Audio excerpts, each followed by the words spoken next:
네. 여러분은 지난 토요일 경기 재밌게 보셨나요? 저는 유럽 한복판에서 벌어져야 할 것 같은 경기를 제 눈으로 볼 수 있다는 것 자체로 의미있고 행복한 시간을 보냈는데요. 아쉽게도 이제는 두 구단이 한국에서의 프리시즌을 마치고 다가올 8월 시즌을 준비하는 마지막 훈련에 돌입할 예정이라고 하는데요. 제가 직전 영상에서는 토트넘의 일정 행간을 읽어 한국에서 얻어가려고 했던 이유를 분석해드렸죠. 오늘은 토트넘에 가려 스포트라이트를 받지 못했던 비운의 명문구단 세비야의 한국 유랑기와 방문 목적을 여러 일화들과 함께 전해드리려고 합니다. 번거로우시겠지만 잠시 시간 내주셔서 저희 광화문 브리핑 구독 설정도 부탁드리고요. 지난주 내내 한국의 자랑 손흥민 선수의 소속팀으로 유명한 토트넘의 방안으로 한국이 떠들썩했습니다. 팀 K리그 세비야와의 친선 경기가 펼쳐진 월드컵 경기장에는 구름 관중이 몰렸고요. 토트넘은 입국장에서부터 모든 언론의 관심을 독차지했습니다. 아무래도 손흥민 선수에 대한 한국 팬들의 애정 덕분이겠죠. 물론 오래전 이영표 선수의 친정팀이기도 해서 이미 오랜 팬들이 포진해 있기도 하고요. 하지만 스페인 프리메라 리가의 세비야 FC 역시 토트넘 못지않은 유럽 빅리그의 명문 클럽입니다. 전 세계 어디를 가더라도 흥행할 수 있는 브랜드를 가진 팀이고요. 그런데 이 두 구단이 한국에서 소화한 일정을 비교해보면 정말 흥미로운 점이 눈에 띕니다. 완전히 극과 극의 스케줄로 가득 차 있다는 점인데요. 조금 더 자세히 소개해드리겠습니다. 먼저 토트넘은 학생으로 비유하자면 완전 모범생의 일과였습니다. 한국에 도착하자마자 숙소에 짐을 풀고 적응 훈련이라는 이름의 지옥 훈련을 강행했는데요. 언론에서는 시차 적응을 위한 훈련이라고 소개하고 있었지만 사실 그게 쉬운 일인가요? 뿐만 아닙니다. 한국에 훈련하러 온 건가 싶을 정도로 빡센 훈련에 집중했습니다. 매일 오전과 오후로 나눠 두 차례 강도 높은 훈련으로 선수들의 컨디션을 끌어올렸고요. 경기장 끝에서 끝까지 42회나 전력으로 질주하는 훈련까지 진행했죠. 여기에 땡볕과 폭우를 널뛰게 하는 한국 장마철 날씨까지 더해지자 세계 최고의 선수들도 도저히 버틸 수 없었던 것 같습니다. 잠시 휴식 시간을 주면 바로 그라운드에 누워버렸을 정도니까요. 반면 세비야는 달랐습니다. 축구를 모르는 사람들도 한국에 놀러온 건가? 라는 질문을 던질 필요도 없이 한국에 놀러왔네 라고 말할 수 있을 정도였거든요. 일단 세비야 선수들은 토트넘보다 이틀이나 빠르게 한국에 들어왔습니다. 경기가 16일이었고 토트넘과 달리 그 전에 다른 친선전이 없다는 것을 고려하면 정말 일찍 들어왔다고 볼 수 있는데요. 그렇게 한국에 일찍 와서 한 것은 몇 차례의 훈련 외에는 모두 관광 일정이었습니다. 브라질 대표팀처럼 단체 일정도 있었지만 대부분은 몇몇이 모여 다니는 점조직 스케줄이었고요. 선수들 역시 이런 일정에 매우 만족하는 모습이었습니다.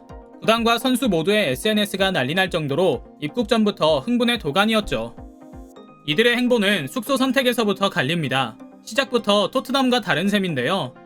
경기장과의 동선을 고려해 여의도 콘레드 호텔에 짐을 풀었던 토트넘과 달리 뜬금없이 강남 코엑스 인터컨티넨탈 호텔을 숙소로 정했죠. 물론 둘 다 근거리에 큰 경기장이 있고 시내 한복판에서 요지로의 접근성이 좋기는 합니다. 그러나 세비야가 그 다음부터 소화한 일정을 보시면 세비야가 마냥 경기장만을 생각한 것은 아닐 수 있겠다는 생각이 드실 겁니다. 우선 드넓은 코엑스몰에서 세비야 선수들이 자주 목격된다고 합니다. 실제로 코엑스몰은 영화관, 식당, 쇼핑몰, 별마당 도서관 등 각종 편의시설과 초대형 전광판이 밀집한 만큼 외국인 관광객들의 필수 여행지로 유명한 곳입니다. 다음으로 인터컨티넨탈 호텔방에서 보이는 전경입니다. 정면에는 봉은사의 고즈넉하고 아름다운 모습이 펼쳐져 있고요. 저 멀리 청담동과 한강이 비추고 있습니다.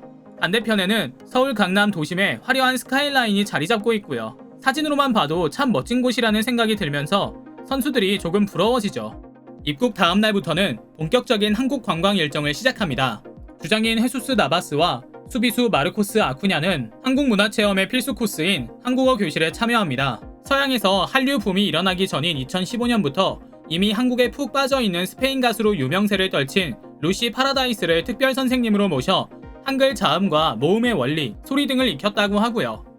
선수들의 자발적인 요청으로 마련된 고궁 방문을 위해 경복궁과 창덕궁을 찾기도 했죠. 시민들과 어울더울 이야기도 하고 사진도 찍으며 편안한 시간을 보낸 점이 눈길을 끌기도 했습니다.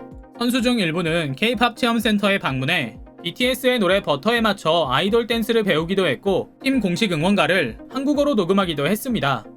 결국 브라질 네이마르 코스의 출발지로 잘 알려진 남산도 빼놓지 않고 방문했고요. 남산에서는 토트넘 선수단의 숙소인 여의도 콜레드 호텔이 지근거리에 보이죠. 어떤 생각을 했을까요? 아이고 얘들아 고생한다 하는 약간은 놀리는 마음 아니었을까 싶어 슬며시 미소가 지어집니다. 그렇다면 세비야의 진짜 한국 방문 목적은 무엇이었는지 진지하게 궁금한데요. 사실 답은 구단 부회장 델 니도 카라스코가 직접 자신의 말로 말한 점에서도 알 수 있습니다. 이번 한국 방문은 한국에서 세비야라는 브랜드를 알리기 위해서다라고 말한 그는 한국 청년들이 축구를 굉장히 좋아하고 있다는 사실을 잘 알고 있다. 머지않아 가장 인기 있는 스포츠가 될 것이라 보고 있는데 우리 구단의 브랜드를 홍보하는 처음 그리고 가장 중요한 장소로 한국을 점 찍었다라는 속마음을 밝히기도 했습니다.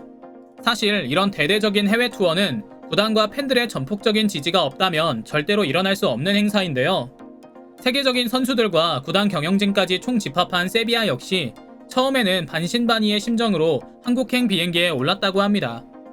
하지만 공항에서 기다리고 있던 수많은 팬을 보자마자 이 걱정은 금세 사라져버렸다고 하죠. 실제로 카라스코 부회장은 한국에서의 일정을 마치며 한국 덕분에 세비야 구단이 많이 성장했다는 자긍심을 느꼈다. 한국과 스페인이 지리적으로는 멀리 떨어져 있다. 그러나 특히 세비야는 한국과 정말 많은 문화적 공감대가 있는 나라다. 앞으로 세비야가 잘 되는 것은 한국에서의 이번 경험 덕분일 것이다 라고 소회하기도 했습니다.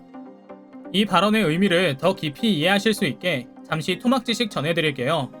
세비야는 스페인 남부에 위치한 지역입니다. 아프리카와 가깝고 지중해에서 대서양으로 넘어가는 길목에 있는 지역인 만큼 과거 굉장히 오랫동안 아랍 국가의 지배를 받기도 했습니다. 자연스레 이들의 여러 문화적 영향을 받기도 했고요. 때문에 음식 중에는 우리나라 피순대와 비슷한 음식이 있기도 하고 양념이나 조리 방법이 우리 한식과 매우 유사하다고 합니다. 그래서 한국인들이 여행 가서도 음식 걱정 없이 편안한 여행을 할 수 있는 곳으로 유명하고요. 다시 돌아와서 세비야는 이렇게 미래를 위한 브랜드 마케팅 행보의 출발지로 한국을 꼽았습니다. 이는 일면 한국이 그만큼 섬세하고 까다로운 팬들이 많은 곳이기 때문이기도 하고 또 그만큼 스포츠나 문화적으로 전 세계적인 영향력을 갖고 있는 문화 강대국이라는 방증이기도 합니다. 예전에도 친선전은 많았습니다. 피스컵 등의 이름이나 국가대표 A매치라는 이름으로 말이죠. 그러나 이렇게 대대적이고 적극적으로 한국에서 일정을 소화하는 팀들은 없었습니다. 보통 경기 직전에 와서 정해진 경기만 마친 후에 끝나자마자 한국을 떠나는 일정이 대부분이었죠. 그러나 세비야와 토트넘은 달랐습니다. 심지어 이번 방안에서 세비야는 선수들을 기용한 문화 마케팅뿐만 아니라 실무진이 직접 K리그의 유소년 육성 철학을 전수하는 교육을 무려 3일간이나 진행하기도 했다는데요. 이런 점을 종합해보면 이들의 프리시즌 투어는 이벤트 이상의 의미가 있는 것 같습니다. 짠드리로 유명한 토트넘이 다음 시즌에 확 달라진 모습을 선보이기 위해 컨디션을 끌어올리고 있는 것처럼 세비야는 구단 차원에서 경기 외적인 부분에서 성과를 내기 위한 노력을 기울이고 있는 것이죠. 사실 제가 세비야는 한국에서 놀기만 하고 토트넘은 훈련만 했다는 부분을 강조해 소개하긴 했지만 세비야 역시 스페인에서도 손꼽히는 명문입니다. 이미 우승컵도 여러 개고요. 각자 한국을 찾은 목적의 방향성은 달랐지만 역시 명문답게 각자의 목적에 맞게 이번 방안은 성공적으로 마무리한 것 같다는 생각이 듭니다.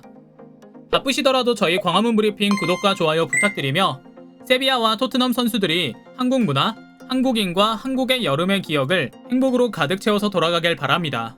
또 앞으로 계속해 한국과 좋은 인연을 이어가 구단에서 뛰는 한국 선수들이 많아지길 바라며 오늘 영상 마치겠습니다. 시청해주셔서 감사합니다.